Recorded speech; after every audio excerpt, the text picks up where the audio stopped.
The idea of computing with us is delusional. How can they provide the service we offer? How can they be so clean? Tweeted a minister from a foreign country in response to the Prime Minister of India's scuba diving in the Lakshadweep and set off a tourism war with India. In response, many people in India tweeted boycott Maldives, which set off a series of offers to develop Lakshadweep as an alternative to the Maldives. Tourism in India peaked in 2019 before the pandemic, with foreign tourist arrivals or FTAs at 1 crore and domestic tourism at, believe this, 230 crores. So 1.6 lakh Indians traveling to Maldives in 2019 and getting the second place in their tourism arrival is a small fraction of the potential travelers going out of India. It's hard to tell how many of the 2.7 crore departures from India in 2019 were tourists and how much was business and immigration and other things.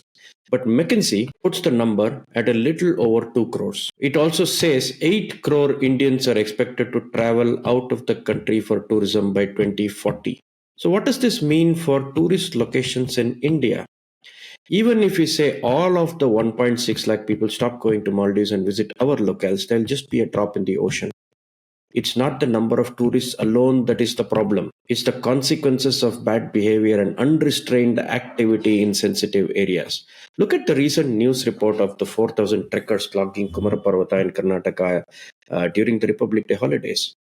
This story is repeated all across the country in many tourist locations. It's just thrashing our hills and valleys and beaches and everything else. How do we fix this so we can actually enjoy our locales? We talked to three people who have been at the forefront of trying to solve these problems. Ram Kumar CB is the vice chair of the Global Sustainable Tourism Council, or GSTC as it's called. It's an international organization that trains and builds capacity in industry and government to make tourism more sustainable. With a past heading advertising agencies, he has switched to putting money where his mouth is and ran a resort focused on sustainability. Jenny Pinto, our other guest, believes that the business of everyday living must be at the heart of any discussion on sustainability and climate change, because it is the aspirations and demands of common people that ultimately influence policy, economy, and change. She is a filmmaker, writer, lighting designer and paper maker, and founded a lighting design company called Urja based out of Bengaluru that uses waste as raw material in making lamps and light fixtures. She uses her combined experience to create communication about the environment, and she's recently writing a book as well on the environment. Shobana Chandrasekhar is a convener of Namma Nilgiris, a citizens group formed to foster community spirit and find solutions to civic issues in Nilgiris. She is also the founding trustee of the Nilgiri Mountain Arts Initiative that runs a gallery, One Two, a free public art gallery created from an abandoned, unlicensed toilet as a free of cost platform for upcoming artists.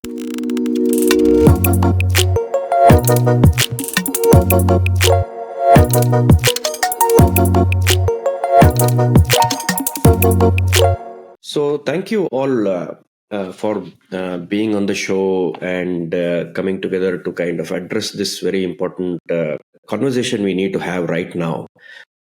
What then should we do about these tourist places, right? There's whether or not there is going to be an influx of people coming in, based on the conversation we've been having before we click record. I realize that we are not there yet, right? And what is there, right? Is it the UN SDGs? What is it that we feel is there? And what are the problems that the tourist places, when I say tourist places, I obviously mean it could be beaches, it could be forests, it could be cultural heritage sites, it could be the hill stations and whatever. Here's where I remember this tweet, which I'll put up. Somebody said hill stations have just become a Sarojini market on slopes, right? That was very telling in how it is. It's not about the commerce alone, which is essential, but it's about how citizens seem to be bringing their cities into a different place, right? What are the problems you guys have seen? I'd like Jenny and Shobana to take a stab at this to define. You've been working a lot in this space. You've been working in the Nilgiris for decades on these issues. What do you think are the problems we face? All tourist places face pretty similar problems. Like we all know, there's overcrowding, the transformation of commons into places which are geared towards tourist use, and the slow pushing out of locals. There's also the strain on limited natural resources such as water, air pollution, littering, and a strain on municipal services, a lack of parking for locals, and also an increase in the general cost of living. Talking specifically about the Nilgiris, I would say that we are a case study for the mismanagement of tourism and for over tourism. We see all of the problems that I mentioned before here. We have terrible overcrowding now during all weekends and especially during the tourist season. Our local spaces are all now geared towards tourism. For example, the only public park we have in the Nilgiris, the two public parks, the Sims Park in Coonoor and the Botanical Garden in Ooty, now both have entry fees for locals to take a walk inside. And we now have to buy water during the tourist season. We also now are slowly seeing the transformation of residential areas into commercial areas. A lot of homes are being converted into Airbnbs. The general gentrification of Coonoor has been, kind of shocking in the last year or so. We've seen multiple big brands coming into the Nilgiris like KFC and Pizza Hut and Third Wave Coffee and what have you. So locals are slowly, getting pushed out of places that they've always lived in, and places that we remember from our childhood are now, being razed to the ground, and multi-story buildings are coming up, which is really very sad. We are also seeing our real estate boom that has, all our tea estates are now being converted into real estate, sadly because of the poor price of tea as compared to the return on investment if someone put up a hotel or such. So it's really sad, but, this district that has over the years, started off as a small hill town where people would come sometimes on a summer holiday and, maybe stay for a month and then go back, has now turned into a destination for day trippers who come in the mornings, usually bring their own food. There's very little that is given back to the local economy. The economy doesn't really benefit as much as what we think it does.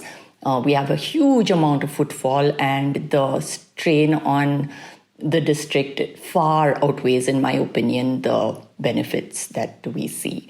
Of course, there are people who are benefiting.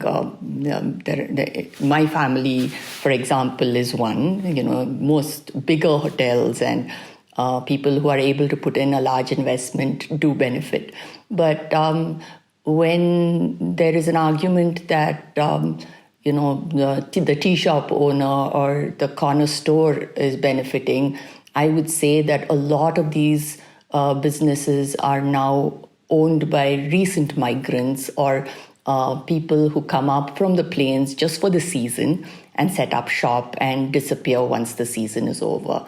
So I really don't know where exactly we are headed, but if we don't have serious policy changes in how tourism is managed and restricted in the Nilgiris, I truly believe that we are going down a slippery slope, and we're going to end up in a place where, this charming and quaint hill station turns into something that's garish and where people don't really want to come anymore.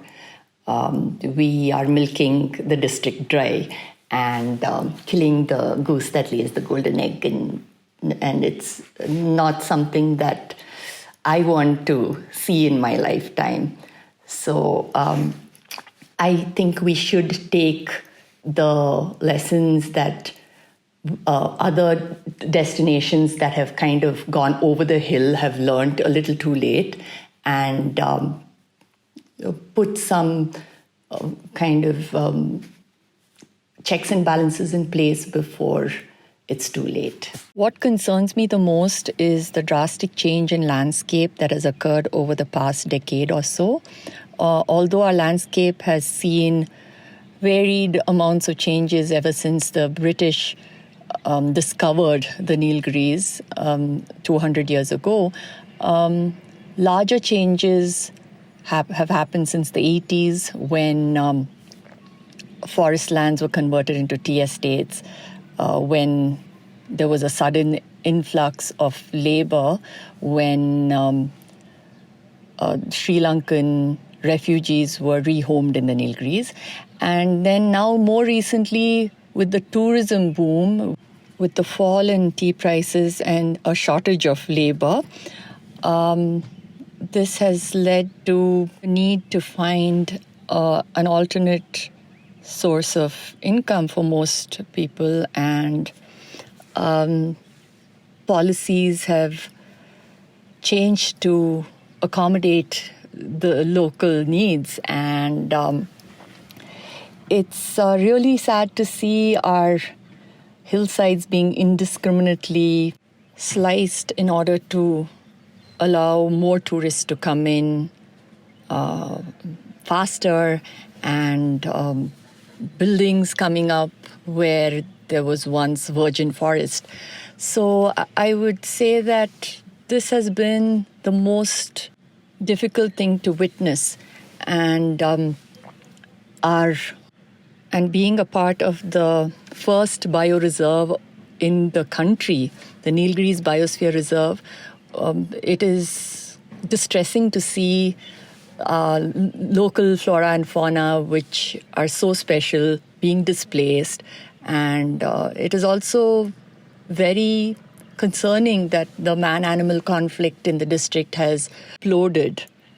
And due to the change in land use and the severing of corridors that once allowed our animals to cross safely from one forest to another without having to meet a human. I want to take Jenny's thoughts on that. Jenny, Shobana has observed being a native over time. She's been able to make out the difference in that thing. What have you observed for the time that you have been there trying to look at these issues? I'm actually since I used to be in advertising, and then I've many years ago I got very interested in consumer behavior. And I began to look at it more and more from the perspective of environment. And in fact, so now I'm actually, for the past few years, I've been working on a book for school children. But what I observe about people coming, see, I think the prosperity in the rest of the country definitely reflects on tourism, on the number of people traveling, on what they expect.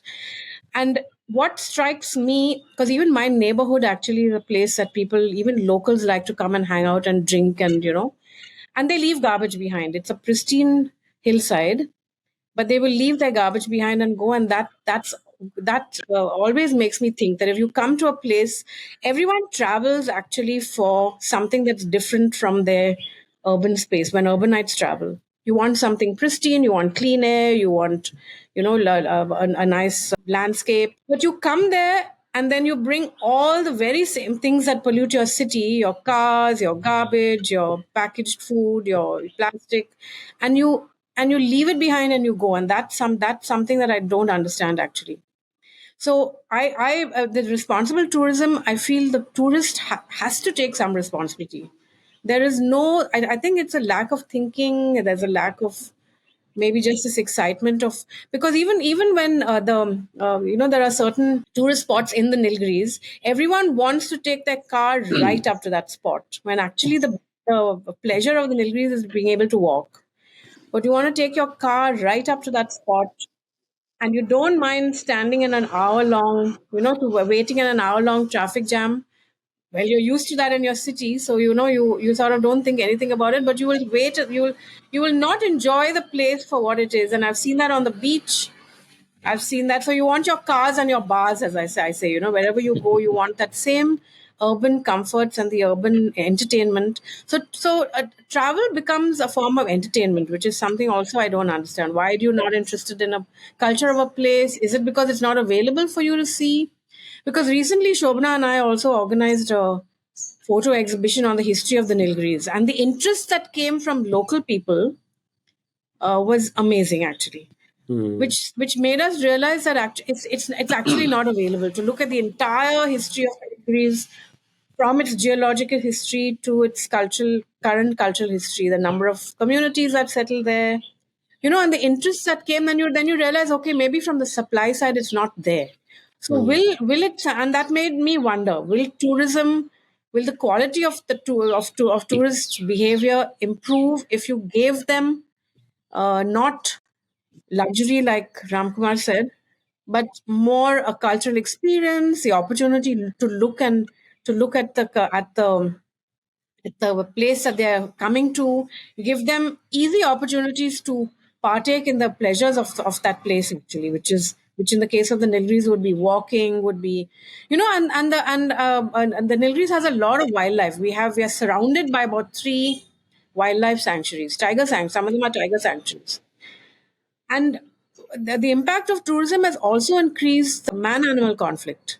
We have, for people who live there, of course, because of our own behavior, we are turning, like she says, tea estates become real estate. We get closer and closer and near to the forest, but because of development, there is a lot of disturbance to animals. There's an increase in conflict, and all the ensuing problems: water shortage, pollution.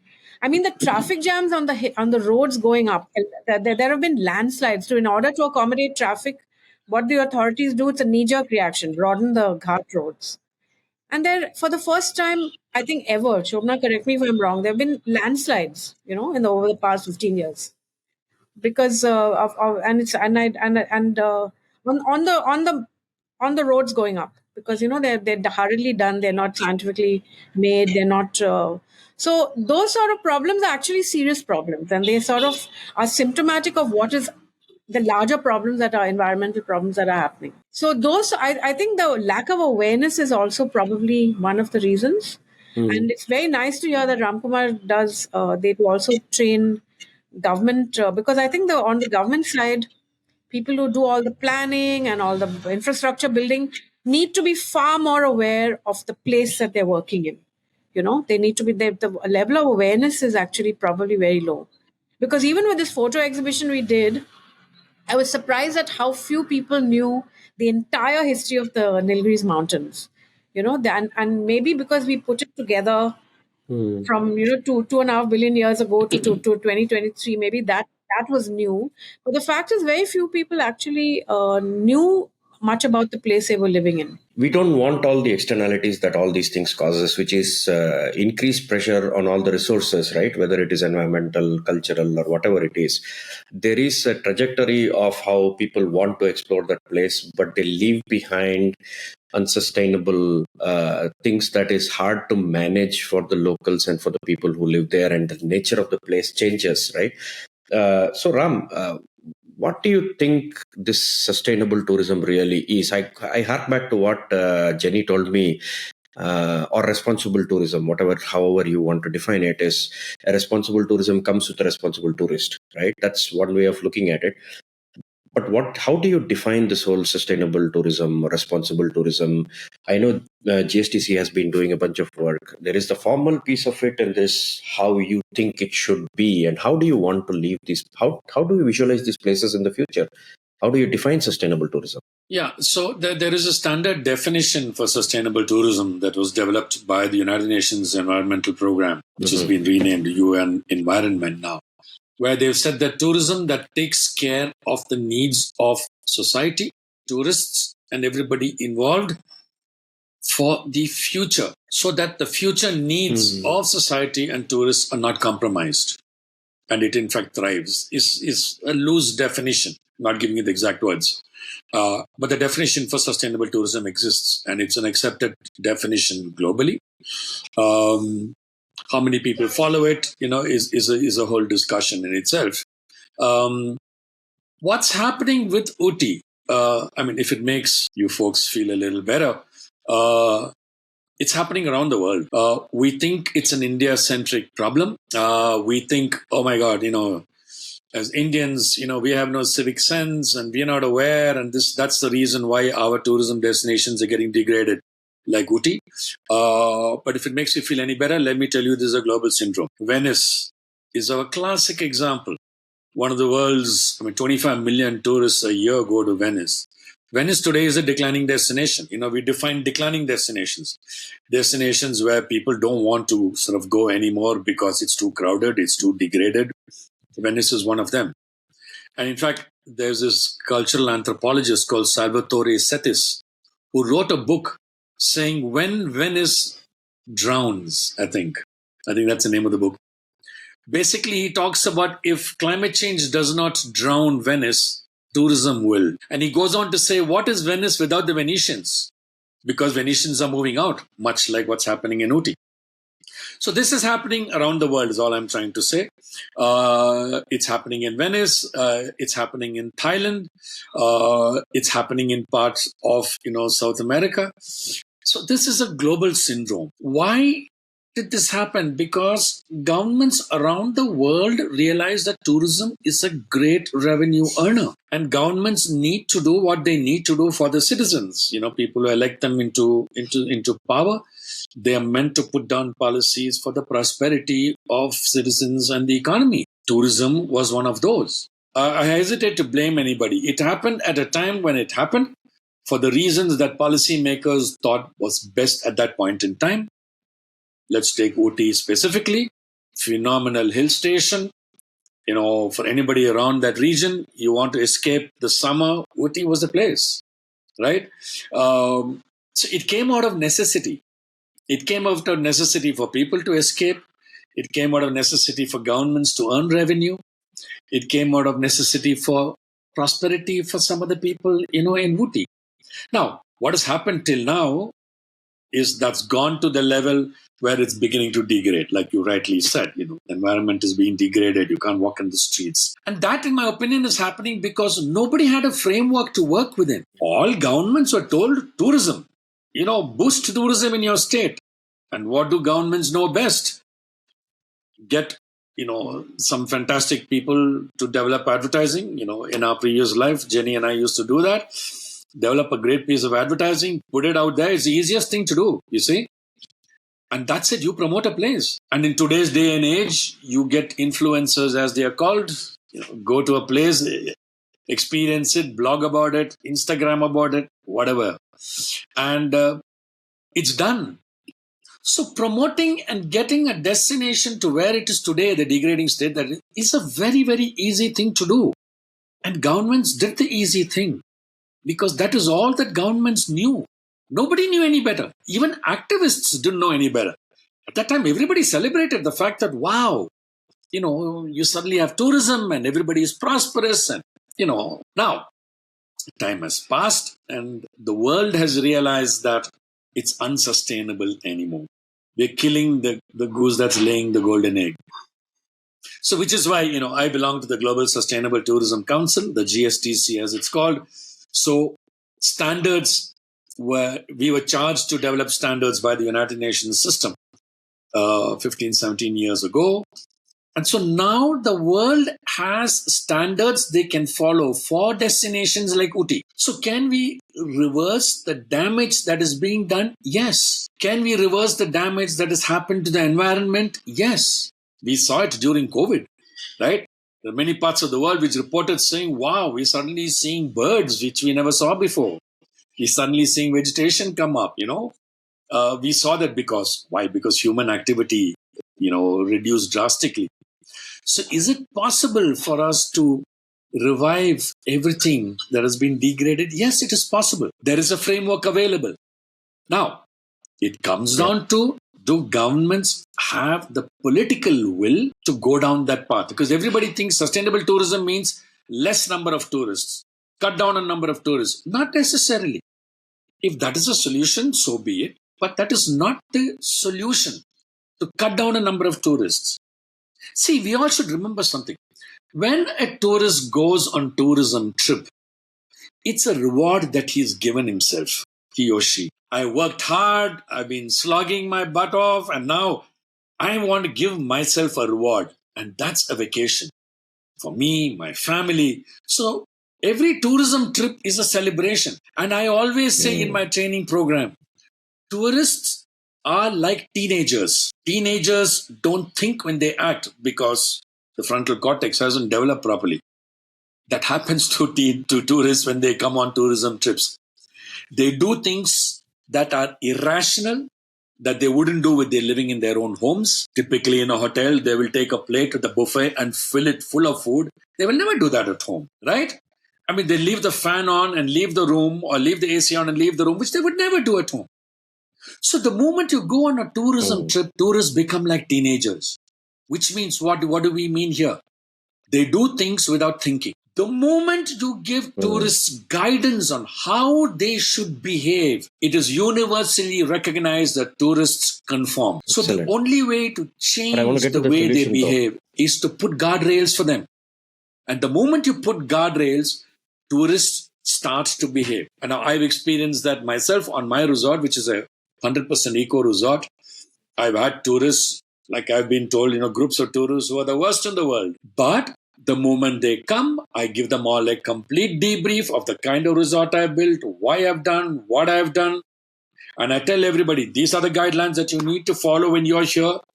And the worst tourists, as some of the travel agents call them, everybody conformed. I've had zero problems with anybody degrading my place. And we've seen this as a global syndrome. We've seen this in dive sites. The moment you tell scuba divers, as the buoyancy, check your buoyancy, ensure you don't touch the corals. Just that one instruction. Coral touching has reduced by 40 to 50% by just one guideline. So I'm an advocate, as you can see. I'm not an activist. I believe that behavior of tourists can be governed. I believe governments need to develop the frameworks, and the guidelines are available. Our guidelines are available free of charge on the internet for everybody. When all this falls into place, tourism destinations can be revived, and you can bring back the glory of your childhood days, Shobna, for Ooty. That's my firm belief. People keep talking about COVID. Ramkumar, I just want to say what happened during COVID. I never think it's a good analogy, because everyone stayed home, and that's not what we want. That's not the way the real world functions. That's not the way anyone wants it. So if everyone stayed at home, of course things were going to be different.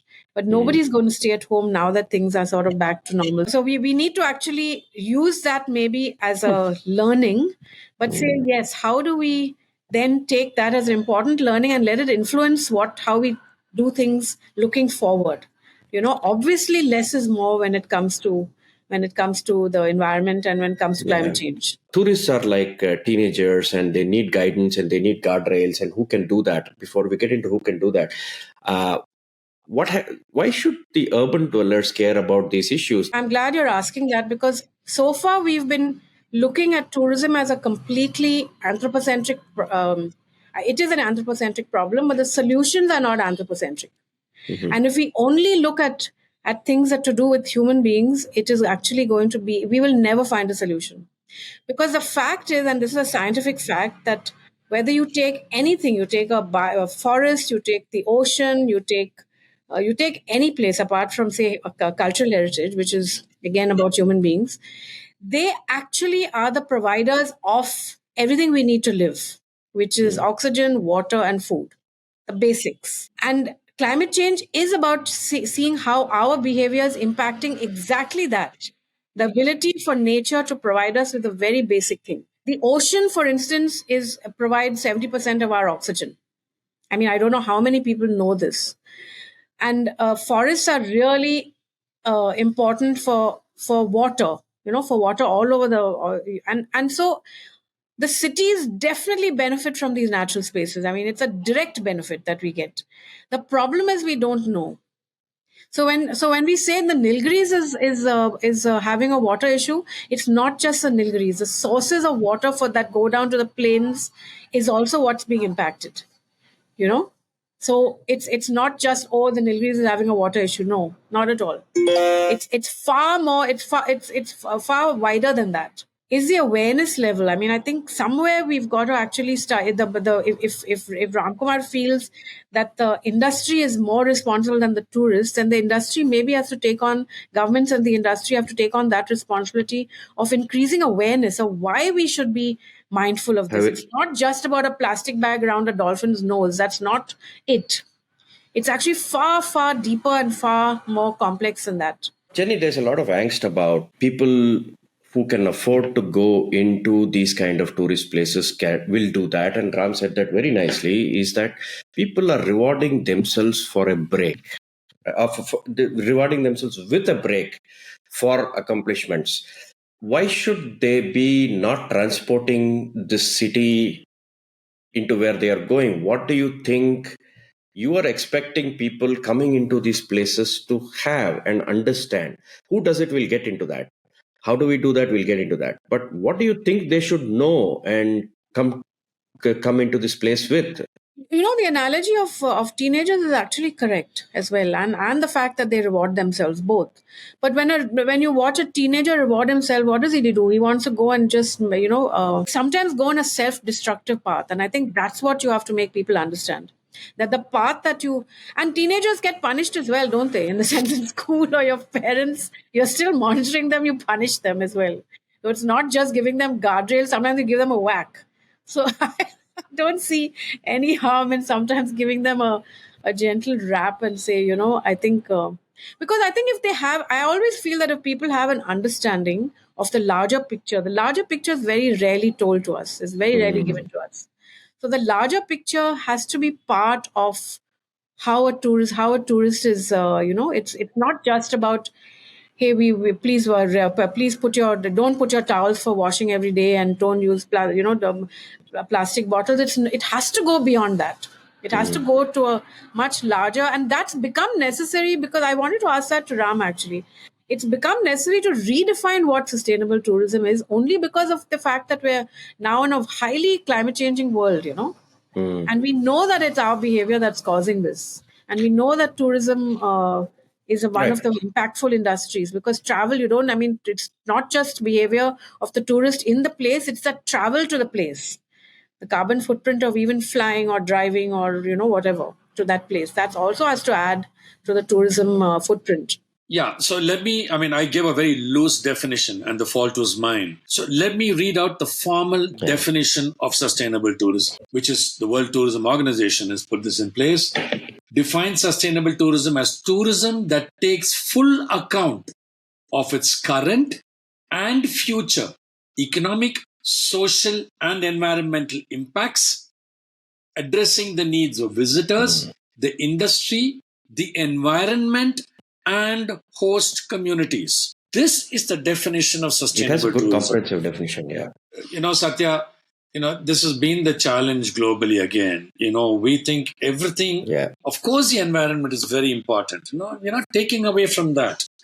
But the fact remains that just by reordering the definitions, things are not going to change. Let's say this definition, we put environment first before economic and social. Things are not going to change. Action on the ground can be prioritized in a way that takes into account. There is a lot of nuance in this, right? I mean, if you call something a forest, we don't need to change the definition of sustainability, is what Ram is saying. We need to know how to deal with it in the order in which you said we need to deal with, right? And who are the stakeholders here? That's what I want to come to now. And Ram has worked with all the stakeholders of the government side. When more tourists come in, there are many options on our hands. It could be control, right? It could be reducing the irrationality to more rationality. Who will do that?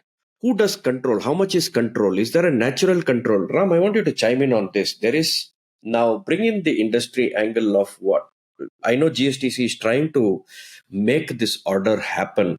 And it has now become urgent that everybody steps in. We need to bring all sides of this. And we all have our biases because we've been working on it. If I've been cleaning bottles and it looks like a mountain of bottles that we are cleaning every day and it's not working, we are going to be biased and say there can be no bottles, it needs to be banned. But that's a useful negotiating angle to come with and say, how do we deal with these challenges? Who does the bottles? Who does the waste? How do we do this? From your experience with your work in the industry, where do you think they have gotten? We have to reframe and rethink the issues completely differently. That's the only way we'll arrive at solutions. One of the first things I tell destinations and, tourism destinations, where there is a challenge like Uti, is we have to realize that 80% of tourism is private sector. The temptation to say it is the government to blame for all the woes of tourism is something that we need to get over. And we need to understand that the fact that governments do what is demanded of them. No representative of ours sitting in parliament anywhere does things out of their own initiative. Let's be very clear. Parliamentarians act based on demands that citizens make on them. So when it comes to destinations, I was recently in Meghalaya, in Tura, I was also in Vanuatu in the South Pacific Island, and it's the same discussion where I tell the private sector, what is the demands that you are making of yourself first, and then of the governments of the region, especially for smaller areas. If it's a small area that we're talking about, Uti, the Uti town itself is 30, 50 square kilometers. What is it that can be done there is something that the private sector and the citizens need to come out and start to define. But that definition needs to be all-encompassing. And it needs to be long-term. Governments then will sit up and listen. And we've seen this across the globe. We call them destination stewardship councils. When people in the destination come together, sit at the table where they act as stewards for the destination. There's an ownership for the destination. And when everybody sits together and says, this is what we want for the destination, universally, everybody is, when they sit down together, universally things start to work. There have been destinations in northern Italy which have tried this, in Greece which have tried this, and it's worked everywhere. The moment you put together what we call a destination stewardship council, that is people in the destination, all stakeholders of tourism, they come together and everybody puts on the table what they want and what they want changed. And when that happens, everybody's needs are addressed, and that is the only way, in a sustainable way. When I say sustainable way, for the next 20 years, 30 years, 50 years, a destination starts to prosper and thrive and not degrade the way it's degrading. I come back to it. I'm sorry I'm repeating myself. Expecting the government to take the lead for this is not something that we as citizens should wait for. Not because the government is incapable. There are so many places where I've seen the government phenomenally capable. I've seen this in parts of Madhya Pradesh. I've seen this in parts of Meghalaya and in other parts of the world also. But the private sector, along with the government, needs to do this together so that the old format of the blame game, pointing fingers, stops. Only then we'll be able to start to tell governments footfalls and number of tourists is not the only measure of successful tourism. Yep. Footfalls and number of tourists is what we define as a success factor.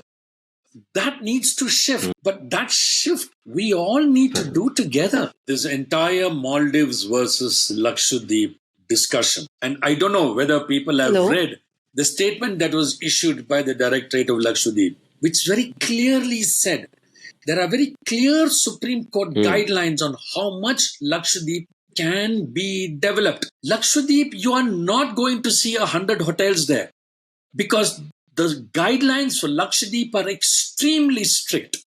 And people are not aware of that because that doesn't make headline news. So, Is Lakshadweep going to be the next Maldives? No, only because the guidelines will not allow it. And geographically, we don't have enough number of beaches for it to become the next Maldives. Point number one.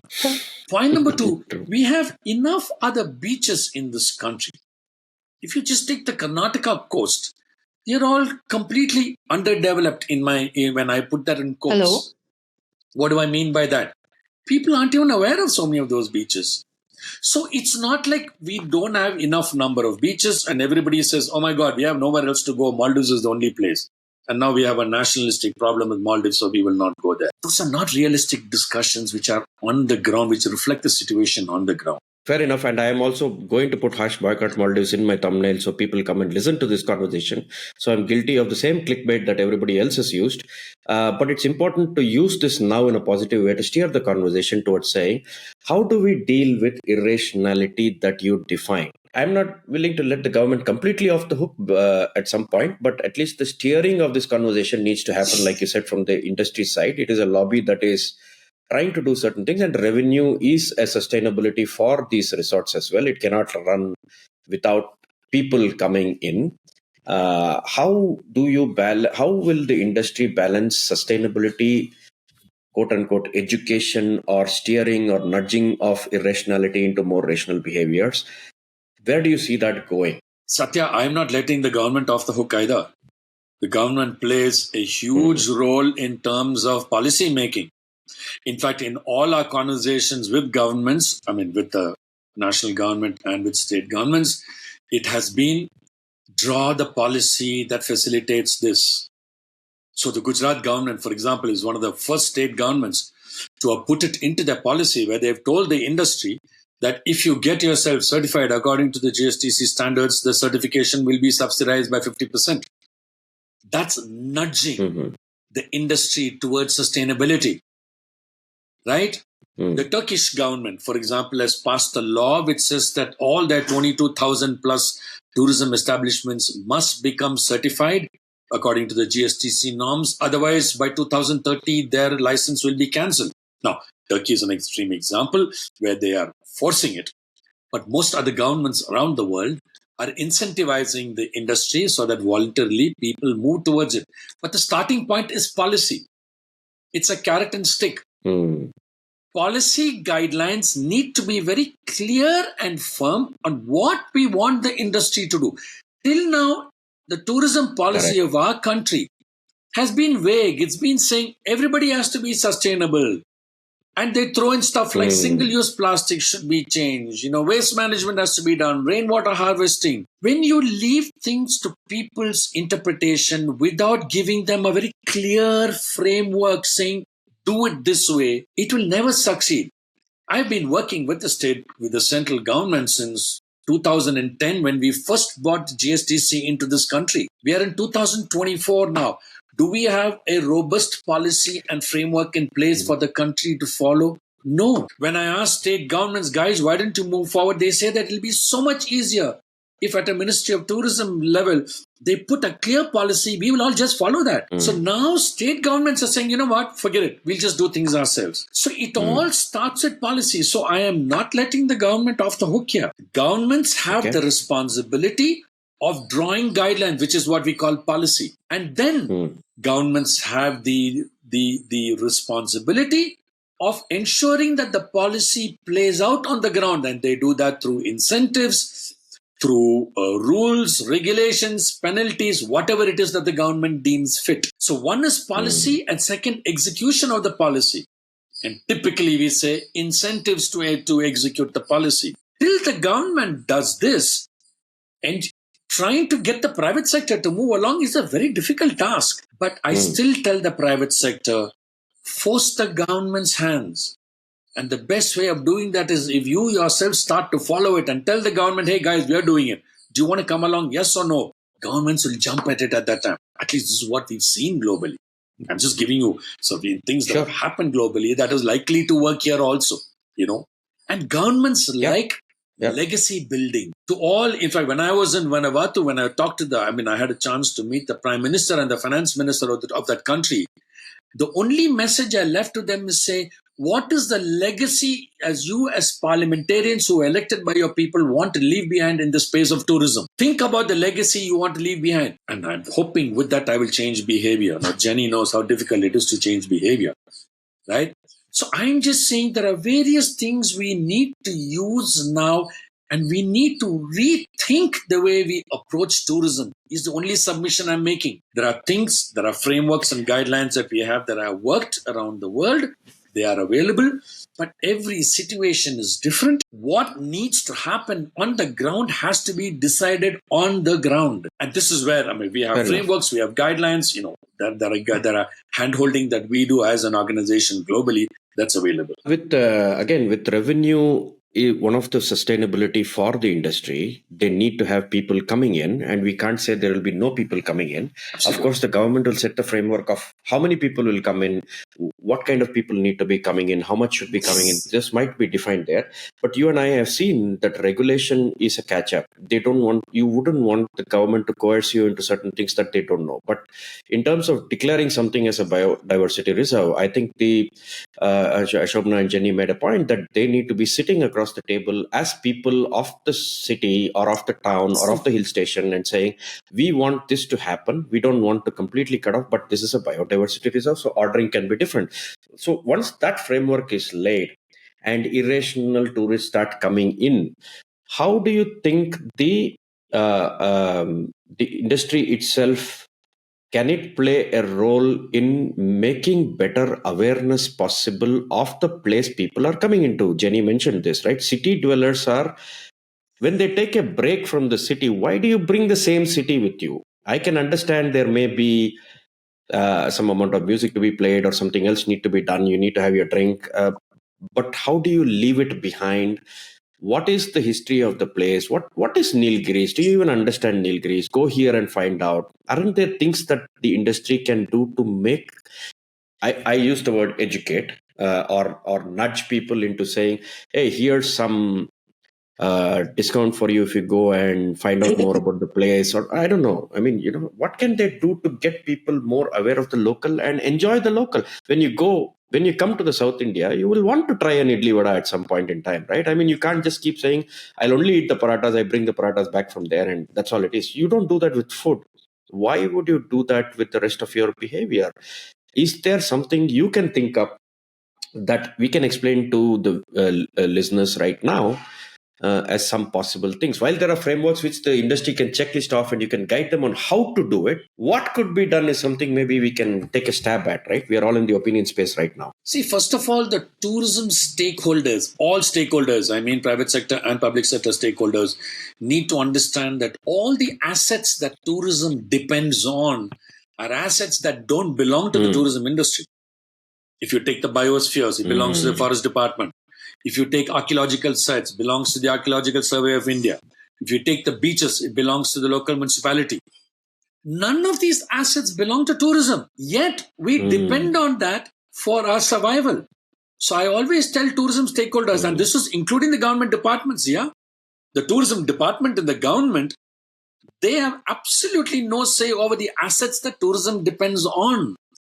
Most tourism departments, all they do is promotion, because they don't own the heritage sites or the beaches or the forests or the lakes or the rivers. They don't have any say over it. So the first realization is assets that tourism depends on do not belong to tourism. The tourism sector needs to understand that. That is the only time they will start to think, oh my God, now what do I do to protect the assets that I depend on? It happened in this country once, and we have such short memories, unfortunately. Tiger tourism took a hit once when the tiger population in this country sort of plummeted down, and the Supreme Court and the central government said all rides into the forest where tigers are to be stopped immediately. Everybody scampered and everybody panicked, saying, my God, now what do we do? Right? But we've forgotten that at any point in time, that can happen to any of the tourism assets. It's happened in Philippines. One of the famous, beaches in Philippines, the Maya Bay, and the 2-3 other beaches in Philippines once was shut down for 2 years because the beaches were contaminated by the industry. The tourism departments and the tourism industry revolted, saying, my God, it's livelihood, everything. But the president at that time said, I'm sorry, if you don't know how to look after it, I'm going to shut it down till it rejuvenates. It took 2 years for it to rejuvenate. So we have instances. So once the tourism industry realizes that the precious biospheres and all of them are what we depend on for our tourism revenue, the first step you start towards saying, now what do I do to protect it? But that realization itself hasn't come in because we don't talk about it. We talk like we own everything and everything is going to be there forever.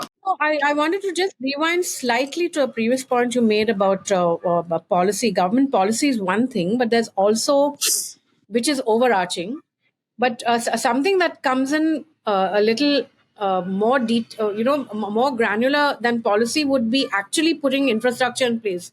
If I had to, for instance, give the example of Ooty, of the Nilgiris, like public transport, for instance. I mean, so some of us have been feeling that to restrict the number of cars entering the towns itself, because on a weekend, on a long weekend, Ooty, you can be stuck in a half a kilometer stretch for an hour and a half. It just doesn't move. It's gridlocked. So if there is, I mean, these are some of the ideas that have been floating around, which would be very nice actually if the citizens got more active in terms of getting these implemented. But if you had parking outside, you're not allowed to bring your private cars beyond a certain point, and then you had public transport. You had electric cars or electric buses that with high frequency that took people to, because there are very few and specific tourist destinations they'll go to Dodabetta Peak, they'll go shopping, they'll go to the botanical garden. So it's very easy to predict where most of these people are going. And you have public transport that takes them around. Now, those are the things only government can put in place. Make the rule. And secondly, provide infrastructure. Don't broaden the roads. The broadening of the Ghat road has become such a big problem. So the infrastructure is also provided by the government in response to higher demand, which is also a problem. Then putting, I don't know whether, Ram, this is even possible, but what if you had to put ceilings on the amount of water a resort uses, for instance? It's not unlimited. If you don't harvest rainwater, and then this is the water that you're getting in a day, you have to put your own guidelines into practice about how much water is used, solid waste and all is, I think most people are actually, all that is being implemented, but not efficiently. But those are the low-hanging fruit, solid waste and things like that. But if you were to put restrictions and provide certain things like public transport, would those things actually? Has anyone tried it? And I'm talking about India. So and restricting the number of cars going to various sensitive spots. Can I broaden that question 1 minute before you answer? It is the question that I want to ask to that is, what is at some point, like Ram was saying, if you have a market failure among all of you not being able to do this right, coercion is going to be the natural resort and government is going to crack down. Why do we let it get to that level? How do we collaborate and may not make sure that the assets we depend on is not? So that question comes back to what is limiting? Who limits? Do you want a coercive limit? Do you want a definition-based limit? Biosphere Reserve has certain limitations and then the industry follows that and does something. Because this is a tango in regulation. If you run to coercion first, you are going to have unforeseen consequences. Of course, I'm talking again tourism and revenue and people and revenue, that kind of a model. But if a biodiversity reserve is given and whatever else, how do you think these definitions need to come on limitations? It could be possible like how it is happening now. You say everybody craps the place and nobody wants to go there anymore. Right? Is that how limits, natural limits will be enforced? At some point, people find it either too expensive to live there or too shitty to live there. And go there and then they just leave. Or do we have the industry trying to protect this thing by defining some kind of limitations and then working with the government to say, now you can enforce this on us and we will adhere to this. So what do you think is the right way to broaden this question and answer the same question? Who puts limits? Should we put limits? Is it like a ban or is it like a guideline? Is the industry mature enough to follow these things? You raise a very relevant point. I always tell, CEOs of companies, if you haven't built sustainability into your long-term strategic plan, you have failed as a CEO. And I tell CFOs, if you haven't built in sustainability into your balance sheet, you have failed in your fiduciary duty. And I mean this seriously. Sustainability today is risk mitigation of business. A country like India had the guts to enforce a carbon tax on coal, a country which depends 60 to 70% on coal for its electricity generation, has a carbon tax on coal. If the government has the wherewithal to do that on something as fundamental as coal, which is fundamental to energy generation of this country, they are likely to do that for all other sectors. And I always tell the tourism industry, right now you are under the radar screen. People have not noticed the damage that you're doing, the resource consumption that you're doing. Governments haven't noticed it because they have not quantified it as yet. They did that with cell phone towers. When cell phone towers propagated across the country, somebody did a calculation and said that, my God, the number of diesel generators and diesel being burnt for cell phone towers is so high. And there's a regulation which came on, and cell phone towers are scrambling to do something about it. And I tell the tourism industry, a time will come when the government will realize, and then they will enforce regulations, and you will be caught with your pants down. Ensure that that doesn't happen to you. That's why I say, have a long-term view, anticipate what is coming. And that's the only way you will mitigate the problems of government regulation and coercion that will come at one stage. So it comes down to, how does it work? Do we coerce people into it? Do we do voluntary guidelines? That depends, Satya, completely on every individual destination. Ooty as a destination is very different, and its demands are very different. Its needs are very different compared to, say, Kotagiri or compared to Ladakh. Jenny, you talk about the traffic jams, half a kilometer traffic jams in Ooty. Ladakh, you have 5-6 kilometers of traffic jams in the peak season, right? So the demands of each destination, which is a geographical region, are different. And that is why I say that each individual destination needs to sit down together with itself, with its own stakeholders, the government, everybody together, and decide what is good for the destination. The central government, Ministry of Tourism, cannot decide that for Ooty. Neither can the Tamil Nadu government decide that for Ooty. Ooty needs to decide that for itself, which means a robust stakeholder consultation. And when I say robust stakeholder consultation, I mean exactly that.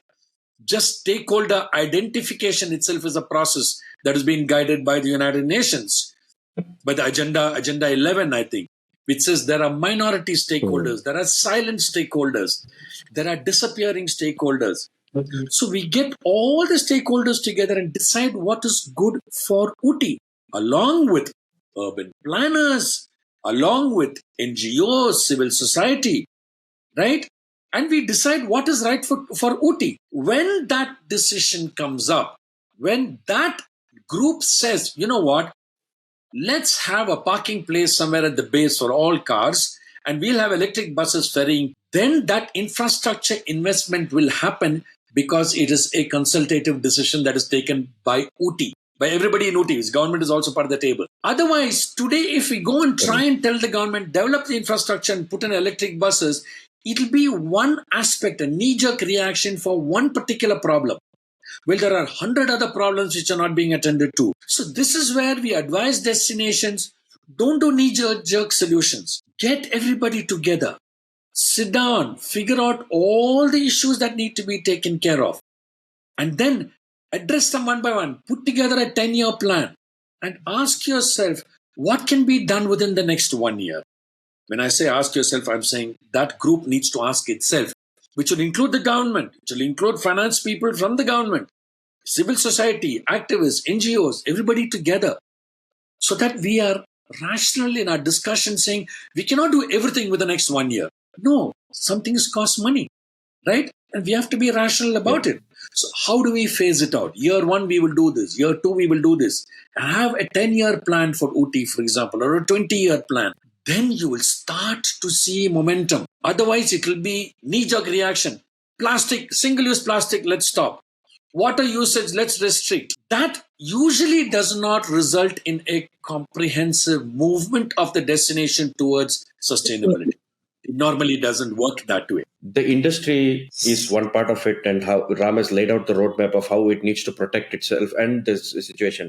He has laid a very good roadmap for people like Namma Nilgiris to involve themselves in the consultations of what Ooty and its neighborhood needs to be with the government, what that consultation might look like, what are the roadmaps and plans that need to be drawn out, who are the stakeholders who need to be involved with the industry as well as one of these people who will be doing the implementation. But agenda setting is possible for people from Namma Nilgiris, right? So while that happens and a long-term roadmap is laid out, can everything be laid out on the industry to say, you guys put the guardrails?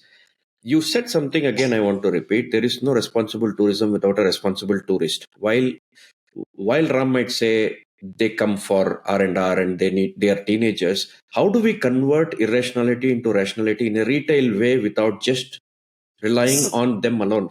How do the listeners of this program at least try to understand why they shouldn't be transporting the city into these places? What do you want to leave them with? What should they do? That is a huge question. I mean, ideally, yes, everyone's got to be responsible. But in India, take a simple thing like garbage. I mean, how many years are we struggling to even get people not to, to use the right place to dispose of garbage or the right way to dispose your home, your domestic garbage, segregation and stuff. I mean, we are all also Bangaloreites. How long it's been taking, how a long hard climb that is. So, but it has to be it. I mean that talk has to be walked. I think somewhere that awareness, has to, and also the other problem is it is prosperity that is slowly coming to a country like ours, and a lot of people are first time travelers. A lot of people are and like Ram says, they're it's a reward, a very hard earned reward, and you just want to go wild. So it is a slow process, but I think that awareness, maybe the destinations themselves definitely can contribute a lot to that awareness building, a policy and certain restrictions. I think the government has to realize also that certain restrictions are needed specifically because tourism is still quite nascent. And in this country, prosperity is new. There are a lot of first time travelers.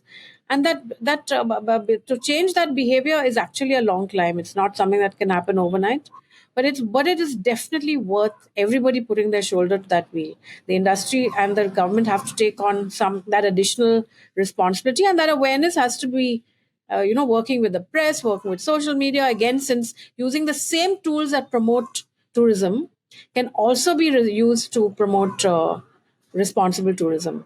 And I think tourists have to also accept that the responsibility is also theirs. They have to share that responsibility. Okay. So it's a tough question to answer. There is no magic bullet. There's nothing overnight that's going to happen. Like I said, I mean, we've been struggling with garbage and public transport for years.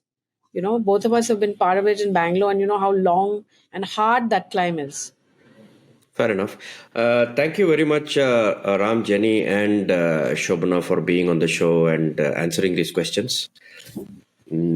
Thank you, Satya. It was, I think, a subject that needs a lot more discussion. Thank you.